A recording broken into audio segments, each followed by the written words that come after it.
जय हिंद दोस्तों। आज हम बात करेंगे नेपाल में चल रहे महासंग्राम के पीछे पीछे की मेन वजह क्या है। नेपाल में जैन जी प्रोटेस्ट क्यों चलाया गया। नेपाल में जैन जी प्रोटेस्ट चलाया गया तो क्यों चलाया गया और जैन जी किसे कहा जाता है। जैन जी उन लोगों को कहा जाता है जो सन 1997 और 2015 के बीच में जिन लोगों ने जन्म लिया है उन्हें जैन जी कहा जाता है। जैन जी प्रोटेस्ट इसलिए नहीं चलाया गया था कि वहाँ पर सोशल मीडिया को बैन कर दिया गया था। ये एक वजह हो सकती है किंतु ये पूर्ण रूप से इसे नहीं माना जा सकता है।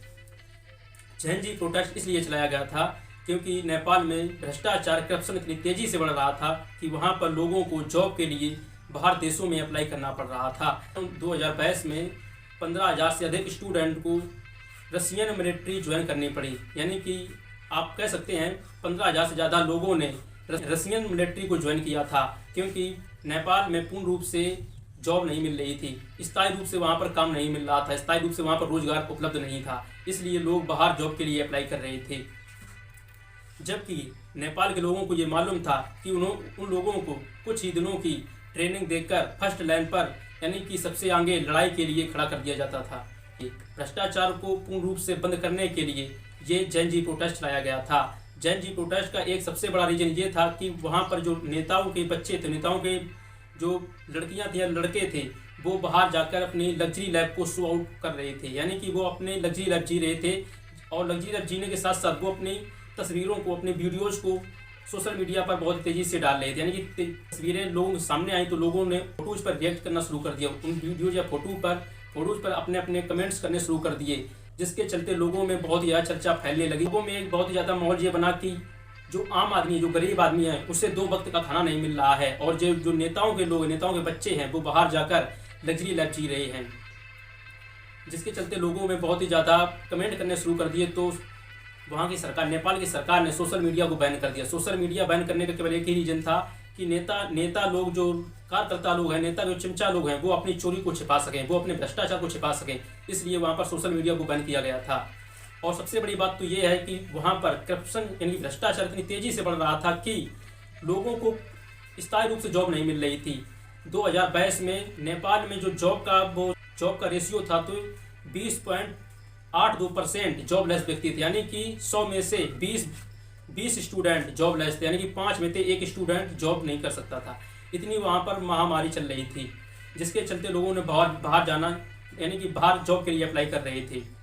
और सबसे बड़ी बात यह है कि नेपाल में 7 सितंबर 2025 को हामी नेपाली नामक एनजीओ एक चलाते हैं, जिसमें वो शाम 7 सितंबर 2025 को एक शाम को 11 बजे एक मैसेज करते हैं कि कल 8 बजे सभी स्टूडेंट नेपाल की राजधानी काठमांडू मंत्रिमंडल से सभी स्टूडेंट जमा होंगे और वहाँ पर एक प्रोटेस्ट लाया जाएगा, जिसमें डिमांड एक ही होगी, करप्शन को हटाया जाए, रोजगार को बढ़ाया जाए। तो 8 सितंबर 2025 को सभी स्टूडेंट यानी कि जैन जी जिसे बोला जाता है, सभी लोग वहाँ पर मंत्रिमंडल से इकट्ठा होते हैं और अब मंत्रिमंडल से पार्लियामेंट की ओर मार्च करना शुरू कर देते हैं। देखते ही देखते वहाँ पर 2000 ज़्यादा लोगों की संख्या बढ़ जाती है, जिसके चलते वहाँ पर पुलिस फोर्स भी बुलाई जाती है प्रोटेस्ट को रोकने के लिए। क्योंकि प्रोटेस्ट को रोकना इतना मुश्किल नहीं था, क्योंकि 2000 संख्या बहुत ही ज़्यादा हो जाती है, जिसके चलते वहाँ पर सरकार उन पर टीयर गैस और वाटर कैनन और रबर बुलेट्स का इस्तेमाल करने का ऑप्शन दे देती है।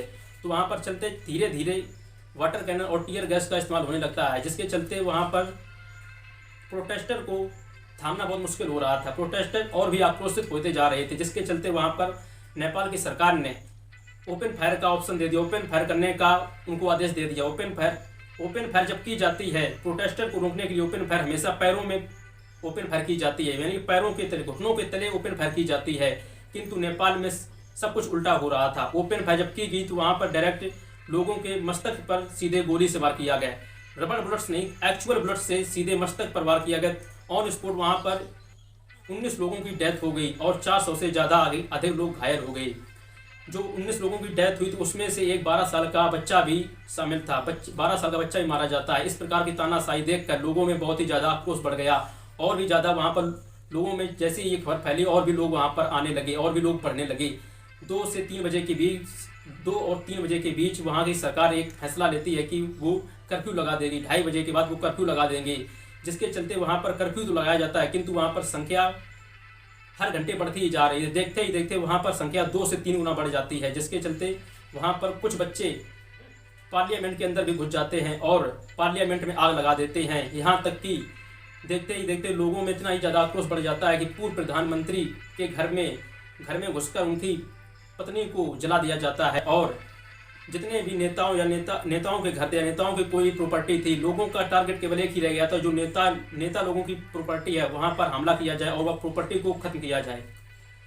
इस एनजीओ को चलाने वाले 36 साल के व्यक्ति सुडान गुरुंग थे, जिन्होंने केवल 36 घंटों में ही नेपाल की सरकार को गिरा दिया।